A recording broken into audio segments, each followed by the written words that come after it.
Mandy wrote a blog on XOjane that I found really fascinating because she talked about ageism and how women feel this tremendous amount of pressure to pretend like they're much younger than they really are. Now, I wasn't originally going to talk about this story, but Wes wants to talk about it. Well, I read it because I read your post and I was like, oh wow, this is a really fascinating story. I just found it interesting because Mandy, I don't know her last name, she didn't disclose her last name, but she's 37 years old and she's really proud of being 37. And you know, in the US, 37 is considered like you're ancient, which is ridiculous.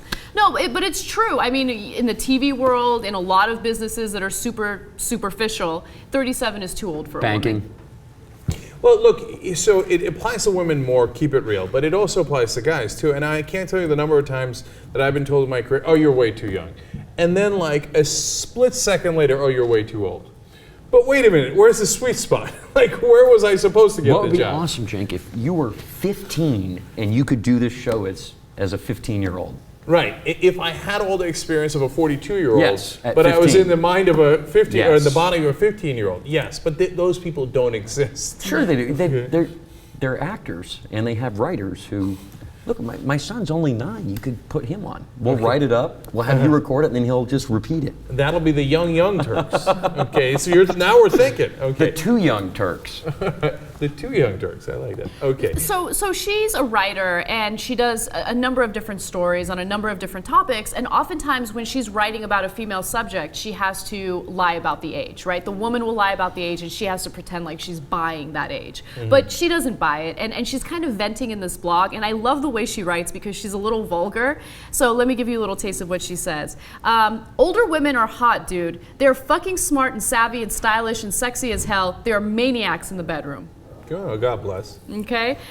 She continues to write, I'm happier, more successful, and even more beautiful than any other point in my life. That's what 37 stands for me. That's why I don't give any of those awesome qualities by lying and saying I'm 30. Fuck that. Let the 30-year-olds be jealous of my 37-year-old ass. She's trying too hard. Like I got it. Don't get me wrong. I'm sure you are hot, and I'm sure I'd love to have sex with you in a second, right?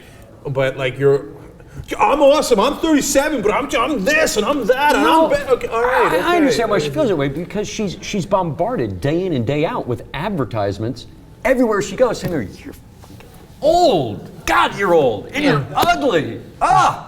Give us some money and we'll fix that." Right. I mean, right. Exactly. She's bombarded with this stuff every day, and as our culture goes lower and lower and lower in age, I mean, I told you in the break, like, you know, in the 1950s, America discovered the teenage market. So they marketed everything to teenagers, like 16 and higher. And then in the 90s, they went after tweens, you know, kids who are like 11, 12, and 13.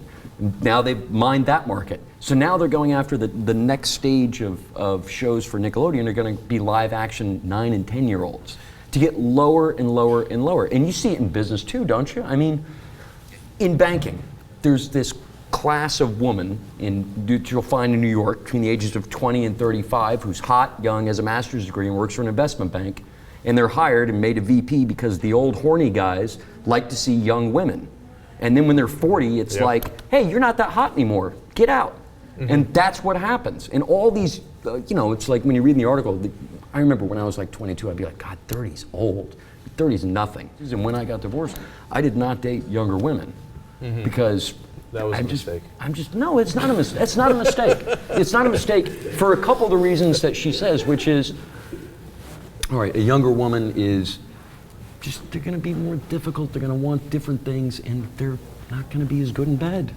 No, I hear you on all that. And then I feel like I'd be like a fucking time traveler.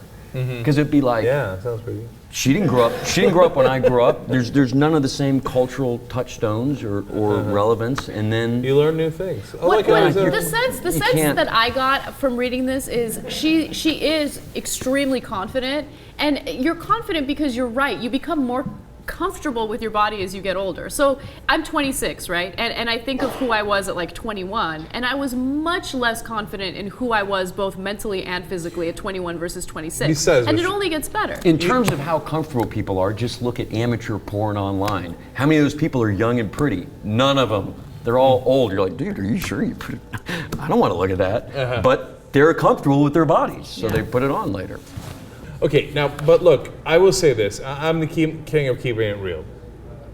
I look at my old pictures when I was a senior in high school, freshman in college, etc. I got the football picture, etc. That dude looks much better than this dude. Okay, he just does. He's like, Of course he does. Jesus, 50 pounds lighter. Okay, and he's in better shape and he looks better. I wish I knew that I was actually okay looking back then. Like I was all mortified and oh my God, I have a little gut and I have this and I have that and we were so insecure. Now the ironic thing is I'm super confident, right? Whereas I should have been confident back then and I'm not sure I should be confident today, right? So it's a mixture of all this stuff. Well, you should So- be confident today because really, look, when you get to the long and the short of things in life, it really doesn't matter that much what you look like. It matters what kind of person you are and, you know, if people respect you for who you are. Yeah. Not what you look like, because everybody gets ugly. All the 22-year-old girls are like, oh my God, she's so gross. Like, Yeah, when you and I see a love lot it when of- they get gross. And the thing is, the really hot people in high school look usually the worst. Like when you're 30, like when you go back to the high school reunions, like the Okay. super hot chick, not hot anymore.